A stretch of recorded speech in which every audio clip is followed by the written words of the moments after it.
नमस्कार, मैं आचार्य विनोद भारद्वाज। आप देख रहे हैं विनोद भारद्वाज यूट्यूब चैनल। और आज हम बात करेंगे मौनी अमावस्या की रात का वह दीपक जो आपके घर के समस्त अंधकारों को दूर कर देगा, समस्त रोगों को दूर कर देगा, समस्त कार्यों को सिद्ध करने वाला वह सिद्ध दीपक कैसे जलाएं। क्योंकि मौनी अमावस्या सिद्धि की अमावस्या है। मौनी अमावस्या देवताओं और पितरों को खुश करने की अमावस्या है। मौनी अमावस्या साधनाओं की अमावस्या कही गई है। मौनी अमावस्या सिद्धि की अमावस्या कही गई है। 2025 की यह पहली अमावस्या 29 तारीख को 29 जनवरी को लग रही है। और मौनी अमावस्या के बारे में कहा गया है कि मौनी अमावस्या का स्नान, दान, पूजा पाठ, यज्ञ यजन पूरे साल अमृत बन के आपके परिवार के समस्त लोगों के जीवन में बरसता है। देखिए, एक बात यहां पे आपको कहना चाहता हूं, क्योंकि मौनी और अमावस्या दो शब्द हैं। मौन चुप हो जाना, अमावस्या साधना। चुप होकर के, मौन होकर के आप अपने जीवन के विपत्तियों से कैसे मुक्ति पा सकते हैं, यही मौनी अमावस्या का पुण्य है। क्योंकि शास्त्रों में सबसे पहले जब हम लोग मानव थे, मानव का विकृत रूप था, तो एक समय सब बोलते गए बोलते गए बोलते गए बोलते गए, तो कुछ लोग बोल करके थक गए, तो कहीं एकांत में जाके कंदराओं में बैठ गए, कुछ दिन चुप रहे। और जब चुप हो गए, मौन हो गए, तो उनके अंदर ज्ञान का डेवलप होने लगा। वो और लोगों से सुप्रियर होने लगे, अच्छे होने लगे। तब वहां से खोज हुई मौन। देखिए, कोई सन्यासी, साधु, सिद्धि या पूजा पाठ में मौन रहने के लिए क्यों कहा जाता है? क्योंकि मौन होने से दिमाग के तमाम तंतुओं में अमृत घुल जाता है, विराम मिलता है मस्तिष्क को। मस्तिष्क जो है परिपक्व होने लगता है।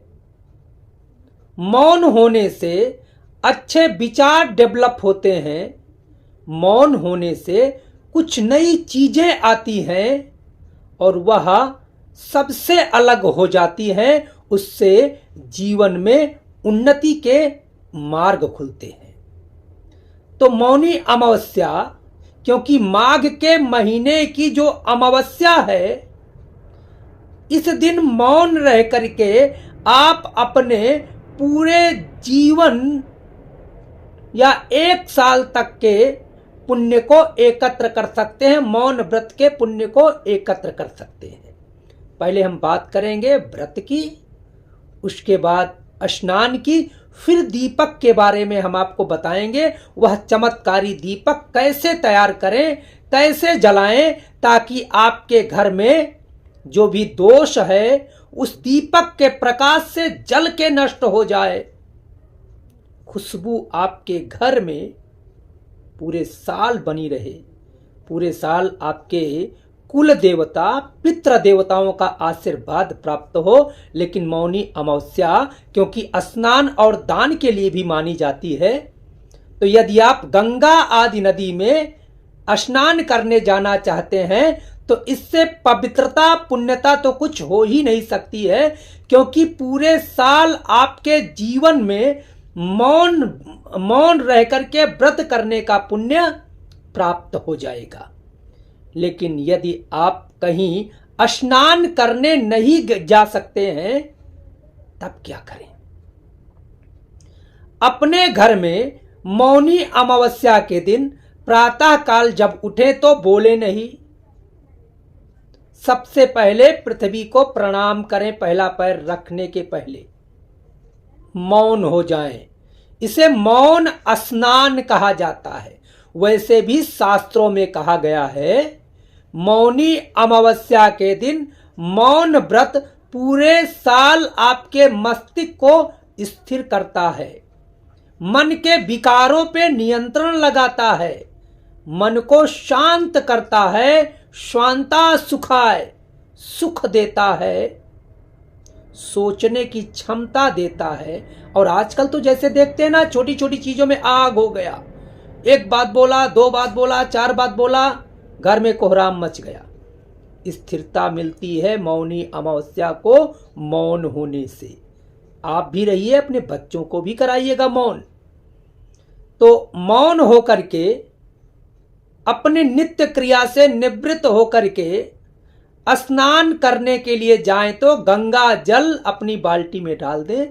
गंगा जल ना हो तो गंगा देव्यै नमः, यमुना देव्यै नमः, जितनी नदियों का आप नाम जानते हैं सबका आवाहन कर लें पानी डाल करके।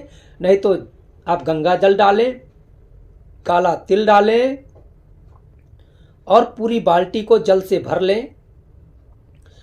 हर हर गंगे का उच्चारण करते हुए आप स्नान करें।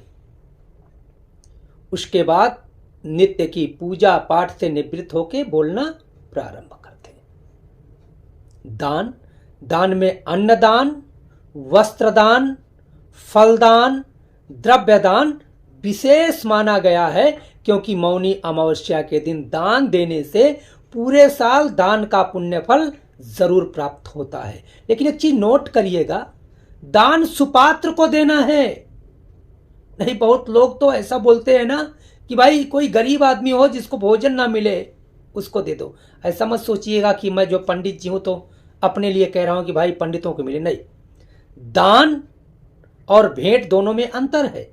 दान किसी याज्ञिक ब्राह्मण, कर्मकांडी ब्राह्मण, पूजा पाठ करने वाला ब्राह्मण, और जिस ब्राह्मण का रहन सहन आप जानते हो, जिससे अटैच हो, उसी को दान देना चाहिए। अन्यथा वो दान आपका कहां कहां चला जाएगा। इसमें दोनों को पाप मिलता है, दान देने वाले को भी और दान लेने वाले को भी।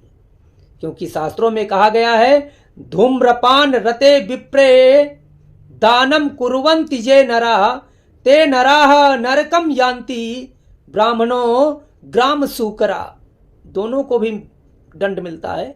इसलिए अपने जानने वाले ब्राह्मण को ही दान करें, और वो पूजा पाठी हो, धूम्रपान न करता हो, ऐसे ब्राह्मणों को, सरल स्वभाव के ब्राह्मणों को दान करें। इसके बाद अब आ जाते हैं दीपक पे, क्योंकि दीपक जीवन के अंधकार को दूर करता है, समृद्धि ले आता है। दीपक अंधकार को दूर कर देता है। अंधकार क्या है? अंधकार भय है, अंधकार क्रोध है, अंधकार घमंड है, अंधकार विघ्न है, अंधकार जीवन के वह दुख हैं जिन दुखों से आप दुखी होते हैं। इसी को दूर करना है मौनी अमावस्या के दिन। सूर्य अस्त से 2 घंटे बाद आप दीपक का दान कर सकते हैं। यह भी दान ही है। मिट्टी का दीपक होना चाहिए, कोई किसी धातु का दीपक कतई मत करिएगा, क्योंकि अमावस्या में मिट्टी का बहुत बड़ा महात्म है। दीपक को पानी में भिगो लें ताकि घी आपका दीपक में न जाए। एक एक बूंद अमृत बन के जले और आपके घर में अपने अमृत की खुशबू से आपके घर के समस्त लोगों के मन, मस्तिष्क, स्वभाव को बदल के रख दे। अब दीपक जलाना है ईशान कोण में अपने मंदिर में, लेकिन चावल या गेहूं के ऊपर रखना है और रख करके पूरा घृत भर दें। वैसे हो सके तो पूरी रात जले, नहीं तो जब तक जल सके जलने दीजिए, क्योंकि आज का दीपक मतलब मौनी अमावस्या का दीपक आपके घर के अंधकारों को दूर करेगा। अपनी ओर दीपक की बत्ती कर लें। जिधर बैठे हैं, पूरब की ओर मुंह करके बैठे हैं, पश्चिम की ओर कर लें, हाथ जोड़ करके ओम दीप देवाय नमः ऐसा कह के दीपक जला लें। अपने कुल के देवताओं को, हे मेरे कुल के देवता, इस दीपक में आकर के आप हमारे कुल की उन्नति करें। पितृ देवताओं का आवाहन करें और उनसे निवेदन करें कि अपने पुत्र अपने संतान को आशीर्वाद देने के लिए अमावस्या में आए और इस दीपक के माध्यम से सबके जीवन की बीमारियां, दुख, तमाम प्रकार के दोष को दूर करें। ऐसा करने से निश्चित रूप से आपके परिवार में सुख शांति का महावरदान प्राप्त होगा। मित्रों, यदि कार्यक्रम अच्छा लगा है तो औरों के लिए जरूर शेयर करिएगा, क्योंकि मौनी अमावस्या का महाप्रसाद सबको प्राप्त होना चाहिए। आप लोगों का बहुत बहुत धन्यवाद। नमस्कार।